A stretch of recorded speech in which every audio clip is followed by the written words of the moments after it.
40 साल के बाद भी वही चीजें खा रहे हैं जो 20 से 25 साल की उम्र में बिना सोचे समझे खा लेते थे।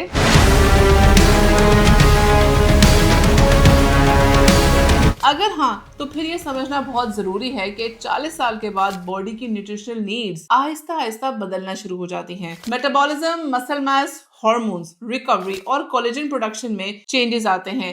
इसीलिए इस उम्र में सिर्फ कैलोरीज नहीं, फूड क्वालिटी ज्यादा मैटर करती है। इसीलिए 40 के बाद एंटी एजिंग सिर्फ क्रीम्स या सप्लीमेंट नहीं, असल एंटी एजिंग आपकी ग्रोसरी लिस्ट से शुरू होती है।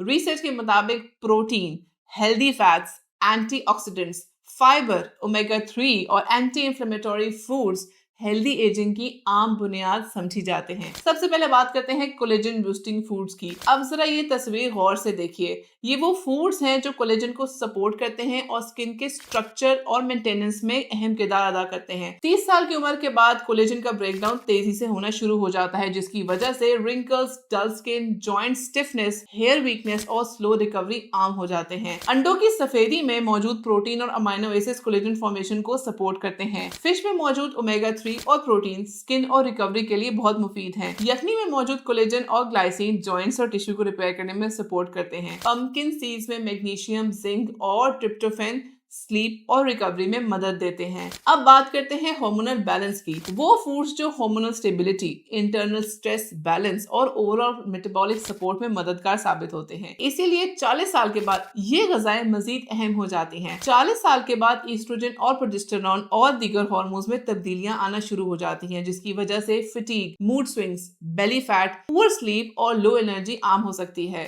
ब्रोकली में मौजूद फाइबर और प्लांट कंपाउंड्स हैं जो आपको हेल्दी ईस्ट्रोजन मेटाबॉलिज्म को सपोर्ट करने के लिए प्रोवाइड करता है। फ्लैक्स से मौजूद होते हैं लिग्नेंस और ओमेगा 3। ये आपकी स्किन की हेल्थ के लिए बहुत यूजफुल होते हैं। चने आपको प्लांट प्रोटीन प्रोवाइड करते हैं और फाइबर देते हैं जो एनर्जी और ब्लड शुगर स्टेबिलिटी को सपोर्ट करते हैं। सेसमी सीड्स में मौजूद होते हैं हेल्दी फैट्स और मिनरल्स जो कि इसका बेहतरीन सोर्स हैं। अब बात करते हैं एनर्जी और मेटाबॉलिज्म को बूस्ट करने वाले फूड्स की। ये वो फूड्स हैं जो आपको स्टेडी एनर्जी, बेहतर मेटाबॉलिज्म और ब्लड शुगर स्टेबिलिटी सपोर्ट करने में अहम किरदार अदा करते हैं। 40 साल के बाद अक्सर लोग डॉक्टर से कहते हैं पहले जैसी एनर्जी नहीं रही, फैट जल्दी बढ़ रहा है, रिकवरी स्लो हो गई है। ये सिर्फ उम्र नहीं बल्कि muscle loss, poor sleep, stress और प्रोसेस्ड फूड्स और सेडेंटरी लाइफस्टाइल भी हो सकती है। स्वीट पोटैटो में मौजूद होते हैं कॉम्प्लेक्स कार्ब्स और फाइबर जो कि स्टेडी एनर्जी प्रोवाइड करते हैं। ओट्स में मौजूद होते हैं सॉल्युबल फाइबर जो ब्लड शुगर और गट हेल्थ के लिए बहुत यूजफुल है। किनवा भी प्रोटीन और स्लो रिलीज कार्ब्स प्रोवाइड करता है। बनाना में मौजूद होता है पोटेशियम और मैग्नीशियम जो मसल्स और एनर्जी मेटाबॉलिज्म को सपोर्ट करता है। अब गट हेल्थ और ब्लोटिंग की बात करते हैं। ये वो फूड्स हैं जो ब्लोटिंग को रिलीव करते हैं, डाइजेशन और गट को सपोर्ट करने के लिए मुफीद समझे जाते हैं। गट हेल्थ सिर्फ हाजमा नहीं होती। रिसर्च अब गट हेल्थ को immunity, metabolism, hormones, mood, skin ageing और एनर्जी से और भी ज्यादा रिलेट करती है। एप्पल में मौजूद होता है सॉल्युबल फाइबर जो हेल्दी गट बैक्टीरिया को सपोर्ट करता है। खीरों में मौजूद होती है हाइड्रेशन जो आपके लिए बहुत इंपॉर्टेंट है। दही बेस्ट सोर्स है प्रोबायोटिक्स का जो कि गट हेल्थ को सपोर्ट करते हैं। पपीते में मौजूद होते हैं